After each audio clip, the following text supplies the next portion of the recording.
Meanwhile, in a research facility in Seoul, linguist Jiho Kong was making his own disturbing discovery. He had been studying how the Zelethi communicated, trying to learn their language, to improve diplomatic relations. Minji, come look at this, he called to his research partner. Minji, you. She hurried over to his workstation, where multiple screens showed analysis of Zelethi behavior. What is it? She asked. I've been watching recordings of the Zelethi when they're alone together, Jiho explained. They barely use their voices at all. Instead, they're releasing chemical signals, pheromones that my equipment can barely detect. Minji leaned closer to the screens. Chemical communication, like insects. More sophisticated than that, but yes. It's like they have a completely different primary language, Jiho said, his voice troubled. The vocal communication they use with us might be ... secondary, like they're putting on a performance for us. They watched footage of Zelethi working together in their diplomatic buildings. The aliens moved with perfect coordination, but their mouths rarely moved. Instead, subtle instruments detected the release of complex chemical signals. If this is their real language, Minji said slowly, then what are they really saying to each other? Jiho had been wondering the same thing. More troubling was another observation he had made. Have you noticed that their facial expressions never change? Not even slightly? Their smiles, you mean? Yes. In 6 months, I've never seen a single Zelethi show any other expression. It's not sadness, not surprise, not anger, not even different degrees of happiness. Just that exact same smile, all the time. Minji thought about this. Maybe they're just a very peaceful, happy species. Maybe, Jiho said, but he didn't sound convinced. Or maybe those aren't smiles at all. Right. Dr. Do-Yen Choi worked alone in his laboratory late at night, surrounded by the quiet hum of scientific equipment. The building was empty except for the security guards, and the only light came from his microscope and computer screens. He had been studying tissue samples that the Zelethi had given to human scientists for research. The aliens had been very generous with their biological samples, claiming they wanted to help humans understand their physiology better. Do-Yen had spent weeks examining the strange, crystalline tissue under every type of analysis he could think of. Tonight, he was looking at the neural pathways in Zelethi brain tissue under extreme magnification. What he saw made his hands freeze on the microscope controls. His heart began to beat faster as he stared at the impossible structure on his screen. Hyjin, he called to his assistant Hyjin Park, who was working at another station across the lab. Come look at this neural pathway structure. Something's not right. Hyjin walked over and peered into the microscope. Her face went pale as she studied the alien brain tissue. This is completely different from anything we've seen before. The neural connections they're not like any Earth creature. Do-Yen pulled up comparison images on his computer. Look at this. The Zelethi brain patterns don't match anything in our databases. But more importantly, look at their facial structure. He switched to a different slide showing the bone structure of a Zelethi face. Under the microscope, the truth became clear and terrifying. The facial bones were completely rigid, locked in a permanent position. They can't change their facial expressions, Hyjin whispered, her voice shaking. They're not smiling at all. Those are just ... their bones. Do-Yen's hands trembled as he opened his database of Earth's most dangerous predators. He began comparing the Zelethi facial structure to various animal threat displays. Wolves baring their teeth, cobras spreading their hoods, sharks showing their rows of sharp teeth. The pieces fell into place with horrifying clarity. It's a threat display, he realized, his voice barely above a whisper. Like a wolf showing its teeth or a cobra spreading its hood. They're not expressing friendship at all. They're marking territory. The smiles that had brought humanity such hope and joy were actually warning signals. Zelethi were telling other predators that Earth was already claimed. It's already marked for hunting across the city. Communications specialist Sun-Ho Kim was working the night shift at the intelligence center. He had been trying for months to decode the chemical signals that the Zelethi used to communicate with each other tonight. His translation software finally broke through their biochemical language. The first message that appeared on his screen made him feel sick to his stomach. Harvest quotas confirmed. Population density mapping complete. Resistance capability negligible. Proceed with collection phase on schedule. Sunho stared at the words, hoping he had made a mistake. But the translation software continued processing more intercepted messages. These humans are suitable for protein extraction. Their emotional responses to our threat displays indicate complete submission. Standard harvest protocols approved. Breeding stock has been identified. Medical data collection proceeding as planned. Weakness catalog nearly complete. Collection vessels in position. Await final harvest command. Sunho's hands shook as he printed out the translations. The Zealothi weren't allies or friends. Were predators, and humans were their prey. The 6 months of friendship had been nothing but preparation for a harvest. Meanwhile, the Seoul diplomatic facility, security technician Young Jetchin was conducting his regular night patrol. He had security clearance to most areas of the building, including the medical research wing where Zealothi healers worked with human patients as he walked through the medical labs. He noticed something strange. The Zealothi medical equipment was still running, even though no patients were present. Curious, he looked at the screens and saw data flowing. Across multiple monitors, the information wasn't about treating diseases. It was a comprehensive catalog of human biology, blood types, genetic variations, organ compatibility, nervous system responses, and detailed weakness assessments. The medical treatments had been collecting data on every human the Zealothi had helped. Youngjai realized that the aliens hadn't been healing humans out of kindness. They had been studying their prey, learning exactly how human bodies worked, mapping out vulnerabilities, and determining the best methods for harvesting. Dr. Dajan tried to contact the authorities. But when he picked up his phone, he heard strange clicking sounds on the line. His computer internet connection was being monitored and blocked. The Zealothi had been watching all human communications, controlling what information could be shared. He looked out his laboratory window and saw something that made his blood turn to ice. The Zealothi bioships, which had been peacefully orbiting Earth for months, were moving into new positions. They were surrounding the planet like a net, cutting off any possible escape routes. The smiles that had brought humanity such hope were actually the equivalent of a predator's grin, a warning to other hunters that this prey was already claimed. For 6 months, humans had been livestock being prepared for slaughter. They had been too trusting to realize it. The gentle, smiling angels were actually the galaxy's most efficient predators, and their harvest of Earth was about to begin. Harvest began at dawn. Sujin Lee was working her morning shift at the Seoul Medical Center when everything changed in an instant. The Zealothi healers she had worked alongside for months suddenly stopped their gentle movements. Their constant smiles remained, but their behavior became cold and mechanical. "What's happening?" Sujin asked as she watched a Zealothi healer roughly grab a patient who had come in for treatment. The alien turned to look at her. For the first time, Sujin realized that the smile had never been friendly at all. It was fixed, permanent, and now it looked terrifying. Outside the hospital windows, massive shapes descended from the sky. Collection drones, sleek and predatory, emerged from the Zealothi bioships like a swarm of metal insects. They moved with deadly purpose, designed to gather humans like farmers collecting livestock. The global communication system crackled to life with Ambassador Valthera's voice.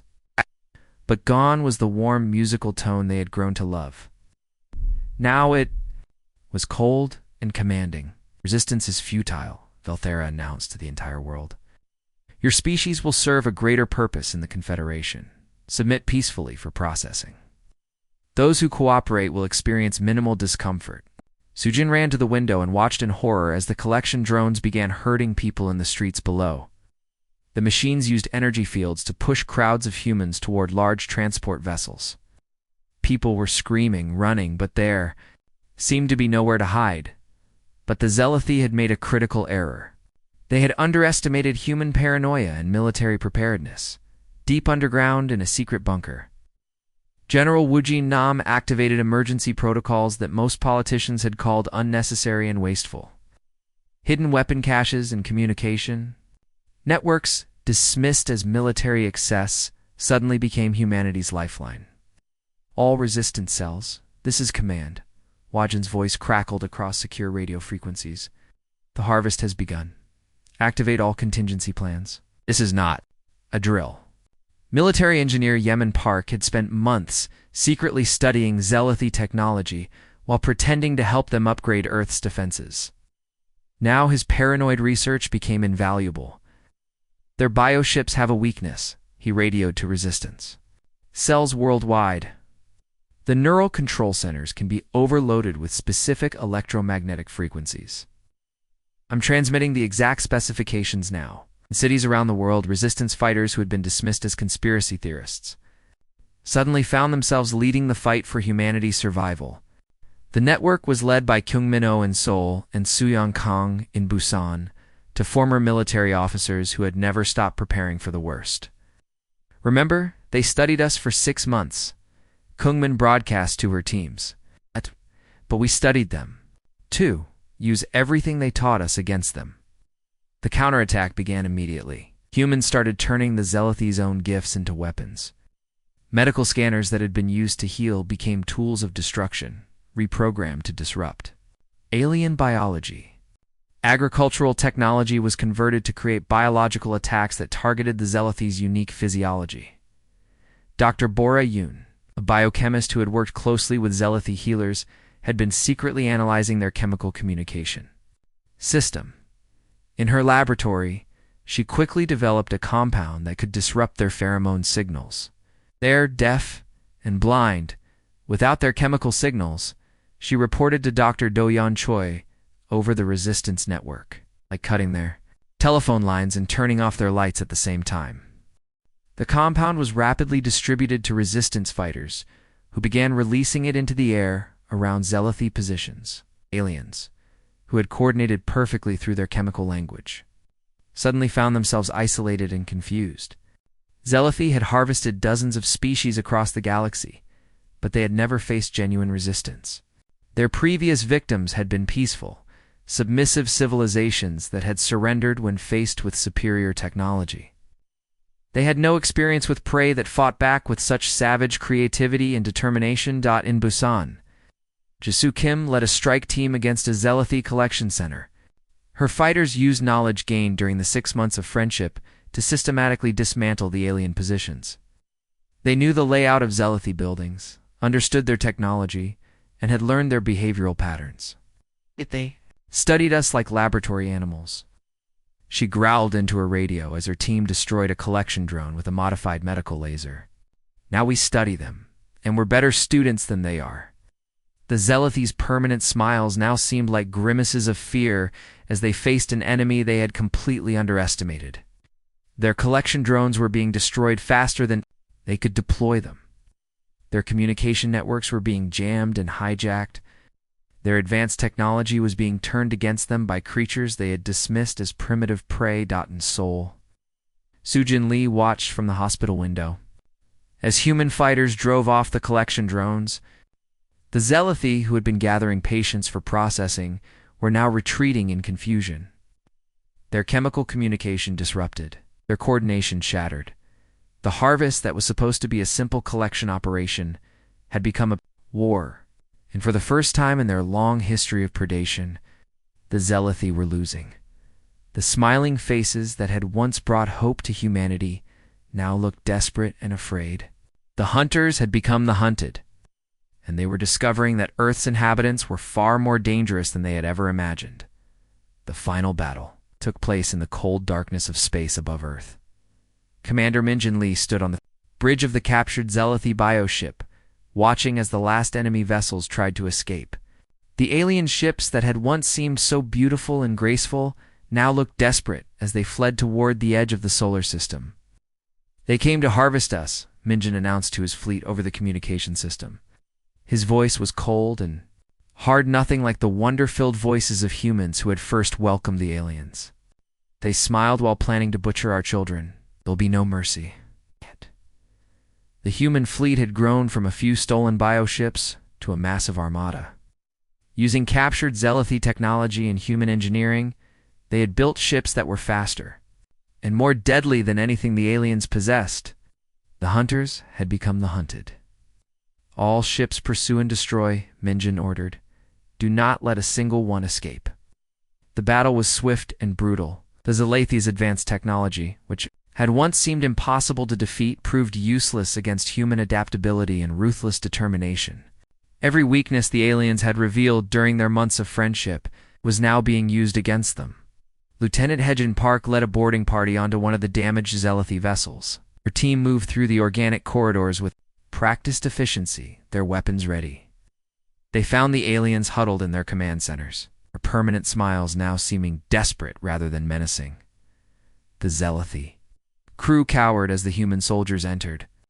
Their crystalline skin had lost its shimmer, and their bodies shook with fear. For creatures who had spent centuries as predators, being prey was a terrifying new experience. "Please," Ambassador Valthera begged, her once melodious voice cracking. "With panic, we surrender. This is not how harvests are supposed to proceed."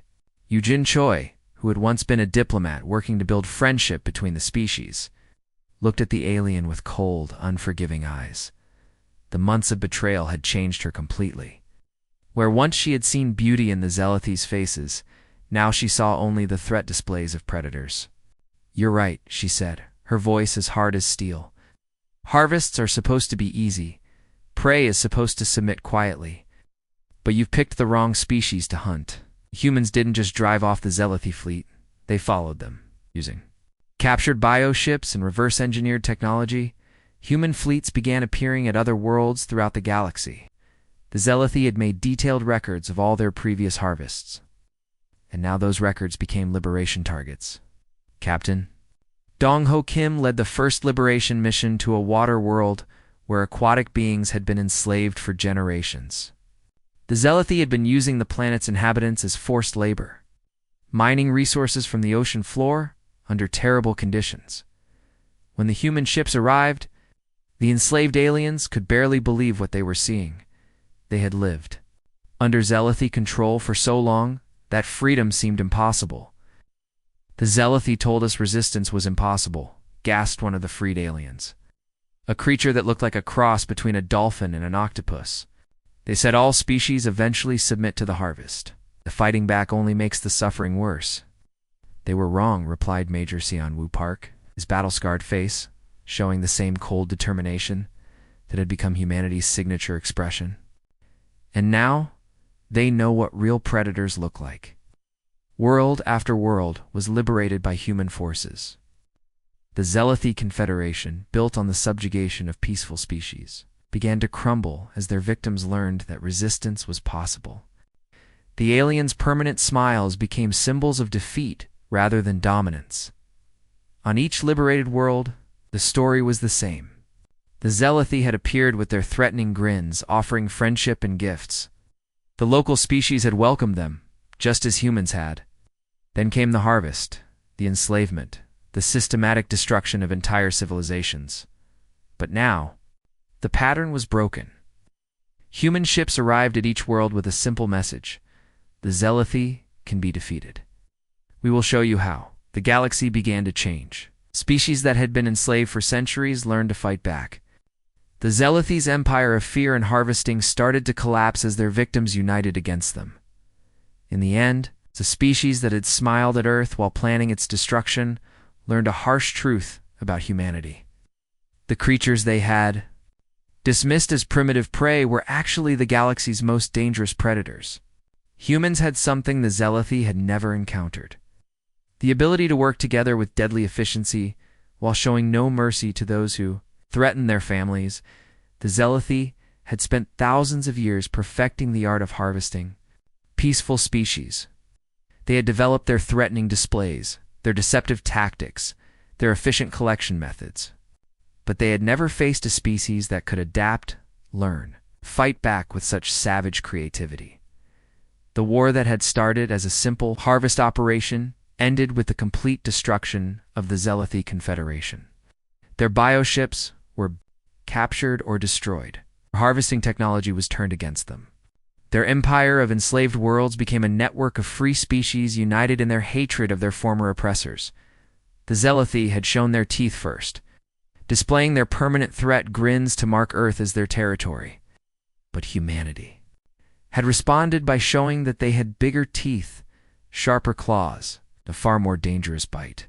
The smiles that had once brought hope to Earth became a warning to the galaxy. Never underestimate the species that doesn't smile back.